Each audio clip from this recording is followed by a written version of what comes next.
Thanks for allowing me to ask my questions first. I know not, as I said in the beginning, I'm an atheist. I know nothing about Islam, but the things I heard today, there are a lot of, like any religions, there are, you have, many good messages. Like we are all the same, morality versus unity and, uh, charity, and you have all the good messages. But I think that also all the Muslim people that I've met in my life, not that many, but few I met, they are beautiful, wonderful people that, the people I met. But all the news that coming out of Middle East and all the tragedies that's happening now and for centuries, what we see and what we hear or what the religion itself is preaching, they are very like opposite. So as a non-Islam person, it's very confusing. And then also I understand that religion, a lot of people translate, even though religion itself is good, a lot of people use the, how do you explain all the violence coming out of Middle East?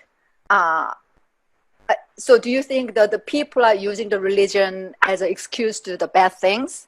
I think that's the main thing, because when we think about Islam, we think about violence, killings, and bombings. So how would you tell people like non-Islam people in the West, how would you explain what's going on for centuries? Okay, Sue, that's a really important question. I'm glad that you asked, because some people are shy in asking those kind of questions to each other. And I'm glad that you came and you're asking the question. No human is perfect. Doesn't matter Muslim, Christian, Jew, or an atheist for that matter. It will not be just for anyone to judge any ideology, but the actions of some misguided people. For example, I say to my Muslim brothers, my Muslim sisters, that do not judge Christianity based upon what the Crusaders may have done, the slave traders may have done, what the Spanish Inquisition happened in the name of Christianity, or the genocide of the Native Americans. I would say that to judge Christianity, we have to look into the Bible and consult the proper knowledgeable Christians, and not judge Christianity based upon the actions of those misguided Christians. In the same way, when we have to judge Islam, we cannot look into some misguided groups and individuals. We have to look into the Quran and into the noble life and the example of Prophet Muhammad, peace be upon him. So when we do that, we find out that Islam preaches the unity of humanity. Islam preaches, in fact, there is a passage in the Quran, so chapter number 2, verse number 190, it says in there, and this is the English translation, that fight in the cause of God for those who fight against you. Means if somebody is imposing war on you, you have the God-given right to fight back. But then God says, do not go to extreme, because God does not love the extremist. So even in a just war, in a self-defense war, God is saying, so I'm just speaking about what Islam says, not what some Muslims are doing, right? What Islam says is that you can pick up weapons to defend yourself, but there are certain guidelines, some ethics of war that God has given. What are those ethics of war? First and foremost, it says in the Quran, chapter 5, verse number 32, that taking one innocent life is like taking the life of all of humanity. So God is saying that even in a just war, we are supposed to protect any innocent person. And Muhammad, peace be upon him, after one of his defensive battles, he found a woman dead. He was not happy. He called his companions and he told them that even in a war, do not kill women and children. Means non-combatants should not be touched, harmed, or killed. That's how careful Islam is supposed to be. Muslims are supposed to be. Do not chop down trees. Do not destroy the resources even of the civilian population of the enemy. The crops, the animals, the water, the electricity, the internet. And then the Quran says in chapter 8, verse number 61, if the enemy inclined towards peace, you also incline towards peace. Means, don't shoot them in the back, drop the weapons, shake hands, and sign a peace treaty. So this is what Islam says. Now, not every Muslim, similar to not every Christian or an atheist, would be abiding by the ethics which are given in the book. So if they're not abiding by these commandments, these guidance of God, even in a war, we need to blame them and not Islam. But let me come really quickly to some statistics. All right, it's really important. In the USA, there are close to 7 million Muslims. And the FBI, they have taken a survey from 1985 to 2005 of all the acts of terrorism on the soil of the USA. And they found out that 94% of the acts of terrorism in the USA, they're done by non-Muslims, right? Only 6% by the Muslims, who proclaim to be Muslims. Obviously, we condemn them. But 94%, they're done by those who are from other faiths or no faith, number one.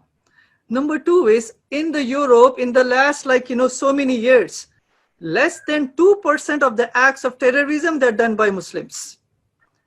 That means 98% of the acts of terrorism, even in the Europe, is done by non-Muslims. Obviously, we condemn all the acts. Doesn't matter Muslim or non-Muslim, we have to condemn all of them. Number three, really important, let's come to those Middle Eastern countries where acts of terrorism, extremism are going on. It's important for us to know that there are many researchers and scholars and people of knowledge. They studied those acts of terrorism, and one of them, his name is Dr. Robert Pepe. He's a University of Chicago professor. He wrote many books and he did research studies on terrorism and the causes of terrorism for the last 25 years. One of the books that he wrote down was Dying to Win. Amazon has it. So in those books, what he did was, he gave the reason for why those Muslims are doing what they're doing. And if I can boil down into one sentence, he said, it's not Islam, it's not the Quran, it's not the Muslim culture. He said, the reason what some misguided Muslims are doing, it is because of the occupation. The bombing, the drone missiles, the occupation, that's the reason that he gave. I mean, obviously, we want to understand, but we don't want to take it as an excuse. We still condemn those people, what they're doing. But it is the occupation according to Dr. Robert Pepe. According to some other scholars, so they were some drone missile operators. Remotely, they were throwing bombs in the Middle East, right? For whatever, in the context of the war. They came on the television, I can send you the reference. They came on the live TV and they said that we miss 90% of our targets. That means those 90% of the targets that they miss, they are saying that those bombs are falling on the families, on the homes, on the farms, on the crops, on the buildings, and we are killing innocent people. And they are saying again that we think about how come we are creating the terrorists. It is by us killing their innocent people. Again, we are not excusing for what those people are doing. We want to understand what are the causes. So those are the reasons that what they are doing, right? But last but not the least, so this is the most important point. Terrorism is not something which just some Muslims may be doing. Terrorism is an act that can be done of person of any faith or no faith. Muslims don't have a monopoly on it. There are many acts of terrorism. We don't define it in the USA, but I say that every single act is an act of terrorism. For example, 406,000 killings by gun violence in the USA in the last 15 years. I would say every single act is an act of terrorism. All of us, we should condemn it. Terrorism and extremism, we condemn, doesn't matter who does it, using what weapon, using what ideology, and what target. All of us, we are equal. We should condemn all of those acts of terrorism. But we need to know that what does Islam teach about it? Islam condemns it. Islam gives proper guidelines. So lives of humans can be saved. Wars can be prevented. Unity can happen. Justice can happen. Ultimately giving rise to peace. And that's what I would say to your question. May I add a follow-up question to your answer? Yep, Yeah, go sure. ahead. I think you have 5 minutes to go. So yeah, sure. Oh, okay, sorry. So, uh, You can stay so back. I'm not stopping you to stay back, but I'm just no, no, saying no, that. no. Thank you, thank you. Yeah. So, since there are so many, by the way, all the terrorism or killings happening. So right now, our topic is about Islam, the religion, right? So, and then our perception of Islam. So since there are so many people, misguided, people, the Islam, uh, using the religion, they are doing the bad things. And what are the good Muslims doing to change the situation or change the perception within your religion? Because the world is looking at your religion, in a not very, even though the religion itself is good, but because of so many things happened and still happening, what is there any I don't know, anything that, because such a huge world issue, um, are you like the good Islam's? Do you have any plan or doing anything to kind of combat this this bad, negative images you have about Muslims? Okay, first and foremost, as I mentioned, let me just clarify again. Acts of terrorism are happening all over the world, in Christian world and in the atheist world, along with some Muslim countries, not just in the Muslim countries. Is that when we look into the last two world wars that we have, World War I, close to about 19 million people, civilians I'm talking about. World War II, 54 million civilians, they perished. Right. And obviously these were the Christian majority countries, even though the cause may not be Christianity, but Christian majority countries fighting and killing 54 million innocent people, right? Obviously we condemn those countries, but not Christianity. We have Agreed. to expand. Yes. One second, let me just charge my laptop.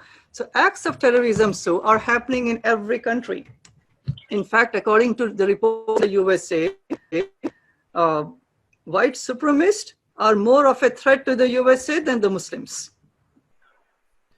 And one more poll, I can send you the reference to it, is that it says that about 57% of the Americans in the USA, they want to abolish the Constitution and replace that by Christianity, right? So it's important for us. Acts of terrorism are happening in Russia, in China, in Cuba, so in the atheist countries, and the Christian countries, and non-Muslim countries, and in the Muslim countries. So it's really important for us because, your question is somehow it is giving a sense as if Muslims only are doing acts of terrorism. That's not the case. No, that's not how I'm asking. I'm saying I acknowledge all these things are happening, like by different groups. But since we are only talking about Islams, and I'm talking about the majority of people, individually, the Muslim people we know, to me, I mean, they are all good people. I mean, is fine. I know Nurul is a wonderful guy, but collectively, the perceptions that we have is not very positive. I mean, I'm not saying we just talking. Of course, we're not comparing with all this the terrorist acts happening with like different groups of white supremacists. But I'm just talking about as a religion, because right now the Islam is the probably most dangerous. That's how people are viewing. So I'm just saying that you as the good Muslim, or as an organization or as a religion, what are you doing to guide those people who are misleading the Islam religion, and creating this negative images to the rest of the world? You know what I mean? Sure. So there are two things to your question: the perception that we have and what Muslims may be doing, right? So it's important. I mean, hopefully through the data which we presented today, your perception should change that, I used to think that all the Muslims or all the acts of terrorism may be only done by Muslims. No, Muslims are doing some, others are doing. So at least we are presenting the data to you and to other people to educate, number one. Number two, for us to prevent acts of terrorism up there, there are many, many causes to the acts of terrorism, as I mentioned. According to the professors and the scholars and specialists on the ground, it is the occupation. So when you look at Iraq 2003, before 2003 in Iraq, there was not a single suicide bombing in the history of Iraq. Not a single one of them, right? 5,000 years of history. What do you think happened in 2003? The occupation of Iraq by the US forces, by your tax-paying dollar and my tax-paying dollar. So one thing that we can do besides educating the Muslims about the Quran is we need to make sure we take away the causes of terrorism. And the causes of terrorism, obviously the dictators that our country and the non-Muslims country are imposing on the Muslims and supporting the dictators. Initially, non-Muslim countries, they were colonial powers over the Muslim countries.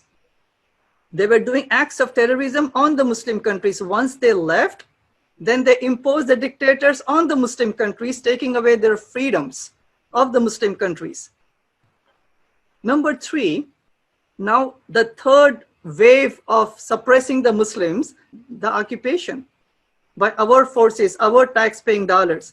So when we speak about just canceling the terrorism which has been happening up there, we need to look at the causes. So you and me, we are equally involved to have a remedy up there. That means we have to put a pressure on our government, bring back the troops, be fair between Palestine and Israel. We cannot be vetoing any bill. We have to be fair with both the countries. So we as Americans and non-Muslims, some of you, right? You have to make sure that all of those things are done. From the Muslim side, obviously, there are many Muslim scholars. I give Friday sermons and I speak against acts of terrorism by the Muslims, by the non-Muslims. So education is the key. And the causes that we have on the ground also have to be dealt with.